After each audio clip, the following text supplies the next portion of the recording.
This November, audiences are heading back to Panem with the release of The Ballad of Songbirds and Snakes, the prequel to the original Hunger Games movie series.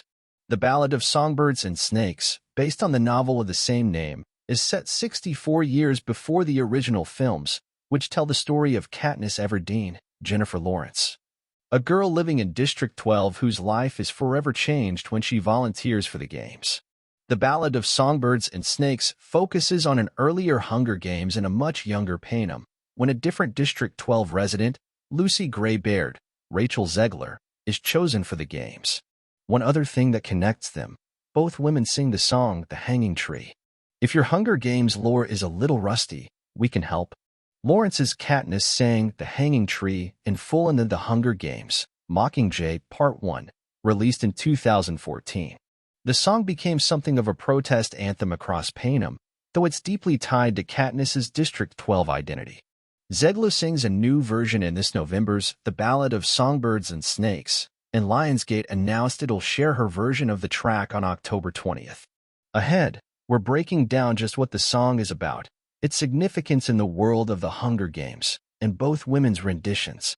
The Hanging Tree is a plea from one lover to another to come meet them at the titular tree. They ask their lover to meet them there at midnight so they can run away together. The narrator also tells the story of a man who was hung from the tree, giving the tree its moniker.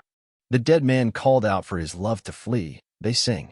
But Katniss eventually comes to realize in the books that the narrator of the song is actually the man who was killed, and he's calling for his love to come to him and die too. He wants her to make her own necklace of rope, her own noose, to join him. What is the significance of the hanging tree in the Hunger Games? In Mockingjay Part 1, Katniss is followed by a film crew who are making pro-rebellion propaganda. They film her singing the song, and it's quickly broadcast throughout the country and used as a rallying cry by rebels. But the original books give us more insight into the song's history and role in the narrative. In the books, Katniss remembers that her dad, who has died by the time the books begin, would often sing The Hanging Tree and taught it to her and her sister, Prim, Willow Shields. When her mom found out, she was furious and banned the song. Peeta also remembers Katniss's dad singing the song, and it's a positive memory for him of their past. Katniss ultimately reconsiders the song and realizes the narrator is just trying to protect his love.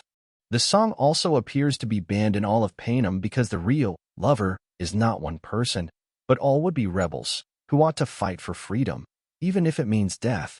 The book, The Ballad of Songbirds and Snakes, reveals that Lucy wrote The Hanging Tree. Spoilers: Lucy bases the lyrics on a real man in District 12 who's executed after being blamed for the deaths of 3 men.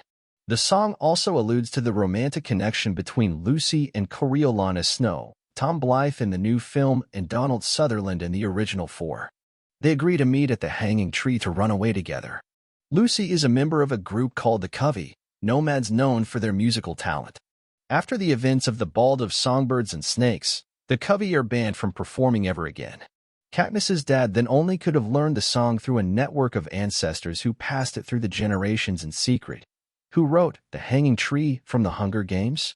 Suzanne Collins and the Lumineers wrote the song for the Hunger Games films, though the in-universe author is Lucy Gray Baird.